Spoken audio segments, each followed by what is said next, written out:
سلیب ختم کر دیے تھے جی جو سیلری پرسنٹ تھے، کم کر دیجیے. اور اس کے ساتھ آپ نے دڑ دڑ پیمنٹ کی آئی ایم ایف کو، دیگر اداروں کو، اور آپ نے ایک ریزرو جو ہائیسٹ لے کے گئے تھے اس میں سے آپ نے پیمنٹ کی، اور آنے والے وقتوں میں جو عمران خان کی حکومت ہے ان کے لیے بڑے مشکلات پیدا ہوئے ہیں. اب وہی صورتحال ہے جو آپ کہہ رہے ہیں کہ عمران خان نے خزانہ خالی کر دیا، تو یہ ایک دوسرے پہ الزامات نہیں ہوگے؟ سیاست میں الزامات تو ہوتے ہیں، لیکن یہ جو حقائق صحیح ہونے چاہیے. ہم نے کوئی بھی پیمنٹ کسی ٹائم سے پہلے تو نہیں کری.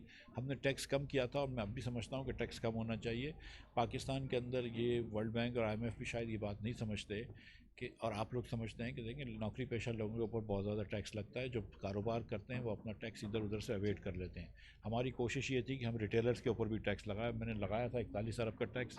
وہ پھر اس وقت جب بجلی بڑی مہنگی ہو گئی تو بڑا وہ ہوا، تو انہوں نے کہا ٹیکس واپس لو. تو میں نے 3 مہینے کے لیے واپس لیا، اور 1 اکتوبر سے میں نے پھر کہا تھا کہ میں لگاؤں گا، اور 27 ارب کا لگنا چاہیے وہ ٹیکس. کہ کہاں اگر آپ نوکری پیشہ لوگ دے رہے ہیں ٹیکس، تو پھر دکانداروں کو بھی دینا چاہیے. میں 3000 روپے لگا رہا تھا، غلطی سے 6 لگ گیا، لیکن 3000 روپے ٹیکس لگا رہا تھا. اب کیا ایک دکاندار جو ہے وہ 3000 روپے یعنی کہ 100 روپے روز کے ٹیکس بھی نہیں دے سکتا؟ سال کے 36,000 روپے. کون سی دکان ہوگی مجھے آپ بتائیں جو سال میں 3-4 لاکھ روپے نہیں کماتی ہو؟ مطلب سیریسلی کوئی پنکچر والا یا پان والا بھی نہیں کماتا ہوگا 3-4 لاکھ روپے ہے. تو کیا دکانداروں کو ٹیکس نہیں دینا چاہیے؟ مطلب سیریسلی مطلب کیا پورے پاکستان کو ٹیکس نہیں دینا چاہیے؟ لاسٹ ایک لے لیجیے کہ یہ جو لون بند ہوا ہے، یہ جو سبسڈائز لون اسکیم تھی 7%, 5% پیمنٹ پہ، یہ بھی آئی ایم ایف پروگرام کی کنڈیشنالٹی کی وجہ سے کون سا لون؟ یہ جو ہاؤسنگ لون دیا جا رہا تھا. اچھا ہاں، وہ میرا گھر میرا پاکستان کی جو اسکیم خان صاحب نے کی تھی، وہ صحت کارڈ کی طرح تھی کہ اس کو انہوں نے پیچھے سے فائنینس نہیں کیا تھا، اسکیم اناؤنس کر دی.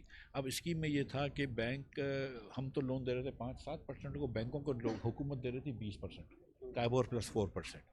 تو میں نے اسکیم کو جہاں تک تھی جن لوگوں نے بیانیہ دیا ہوا تھا ان کو سب کو لون دلوا دیا. میں نے کہا جو بھی نقصان ہو. اچھا 80 بلین کا ٹوٹل لون دیا تھا، اور 13-14 بلین کو پیکا اس کے اوپر سبسڈی لگ رہی تھی. تو 80 بلین کی سبسڈی، 14 بلین اگر سبسڈی دے رہے ہیں تو بیسٹ یہی ہے کہ ایک سال میں 80 بلین دے کے ان کو گھر ہی فری کر دو. مطلب انہوں کے مطلب تو بینکوں کی سبسڈی زیادہ تھی، یہ بینکوں کی سہولت زیادہ تھی اور گھر والوں کی سہولت کم تھی.